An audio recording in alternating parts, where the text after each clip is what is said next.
Alhamdulillahirrabbilalamin. Kembali lagi di Islam Itu Indah. Jamaah Islam Itu Indah yang dirahmati Allah. Hari ini kita lagi membahas tentang tema yang tidak sedap untuk didengar tapi perlu dibahas. Temanya adalah jika harus berpisah.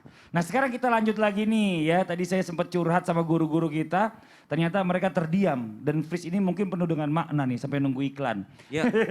Ustaz Syam ini gimana jadi kalau seandainya ada orang tuanya bercerai. Tapi dia mau cerita sama anaknya ini kayak apa ya? Ada perasaan takut anak-anaknya kecewa, takut anak-anaknya shock. Nah ini apa yang harus dilakukan? Bagaimana adabnya nih? Silakan. Bismillahirrahmanirrahim. Tabi Ustaz Zanada, Ustaz Maulana, Mas Fadli serta guru-guru kami yang dimuliakan Allah Subhanahu wa taala serta para orang tua yang insya Allah berusaha untuk menjaga titipan Allah yang dikirimkan kepadanya yaitu anak yang soleh dan solehah. Bismillahi masyaallah la yasuqul khaira illallah. Bismillahi masyaallah la yasrifu su'a illallah. Bismillahi masyaallah ma kana min ni'matin fa minallah. Bismillahi masyaallah la haula wa la quwwata illa billah. Maka subhanallah, adab-adab dalam berbicara sangat banyak sekali. Justru dikatakan dalam riwayat siapa yang paling banyak bicaranya dia yang paling banyak salahnya. Maka tadi kita nge-freeze sebentar untuk apa? Diam sejenak berpikir apa yang harus dikeluarkan daripada mulut ini. Maka begitu pula orang tua. Yang pertama yang harus dilakukan tanpa bermaksud menggurui ataupun mengajari. Karena mungkin yang menonton acara Islam Itu Indah adalah yang lebih berpengalaman daripada kami semua. Maka yang pertama adalah carilah waktu yang tepat. Sayyidina Abu Bakar As-Siddiq seperti diceritakan dalam riwayat beliau sepeninggal Rasulullah SAW, beliau selalu meletakkan sesuatu di dalam mulutnya guna menggigit sesuatu tersebut. Mungkin siwak atau apa itu yang diletakkan dalam mulutnya. Untuk apa? Beliau tidak akan pernah berbicara kecuali beliau berpikir terlebih dahulu. Maka beliau lebih banyak diamnya dibandingkan berbicara. Maka yang pertama, carilah waktu yang tepat untuk berbicara. Jangan pas anak lagi banyak-banyaknya PR-nya, lagi banyak-banyaknya tugasnya, baru dibebankan dengan sesuatu yang sangat berat bagi dirinya, bagi kehidupannya, bagi pikirannya, bagi perasaannya. Maka pilihlah waktu yang tepat untuk berbicara. Yang kedua, sampaikan dengan berdua. Sampaikan berdua, ayah dan ibunya ada di sampingnya. Mungkin sang ayah akan mengatakan, kalaupun terpaksa untuk berpisah gitu ya.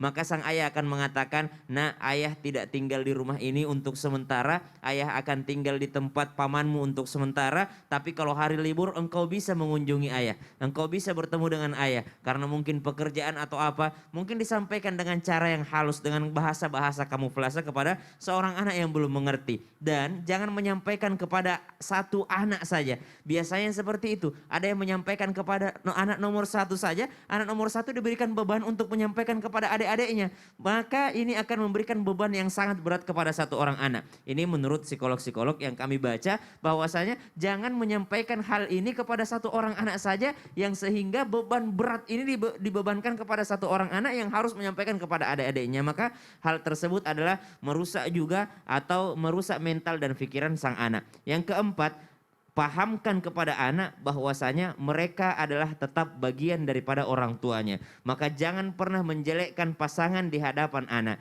Maka tanpa bermaksud menggurui ataupun mengajari, anak tetaplah bagian daripada ayahnya.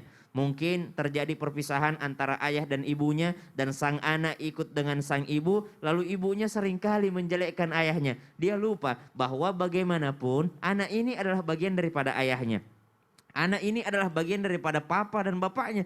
Maka subhanallah, jangan sampai ketika sudah terjadi perpisahan maka senantiasa menjelekkan pasangan di hadapan anak. Dan ini adalah menimbulkan kebencian terhadap anak, padahal dia tetap harus berbakti kepada kedua orang tuanya. Dan perhatian itu tidak pernah terputus karena tidak ada yang namanya mantan anak. Mantan suami mungkin ada, mantan istri mungkin ada, tapi tidak ada yang namanya mantan anak. Dia tetaplah titipan dari Allah Subhanahu wa taala. Ba'dan aqul a'udzu billahi minasyaitonir rajim.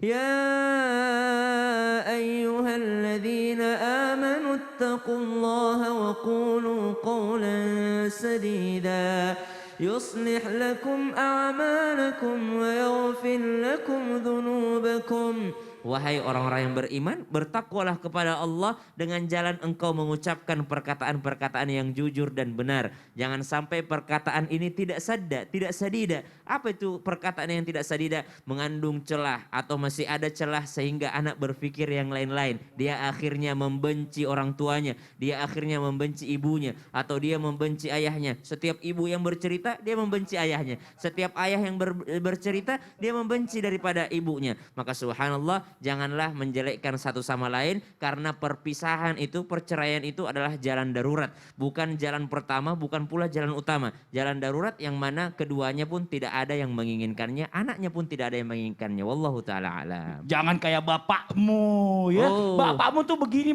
Aduh udah deh. Kayak ibu aja, jangan kayak bapak ya. Na'udzubillah. Wah. Bahaya. Dari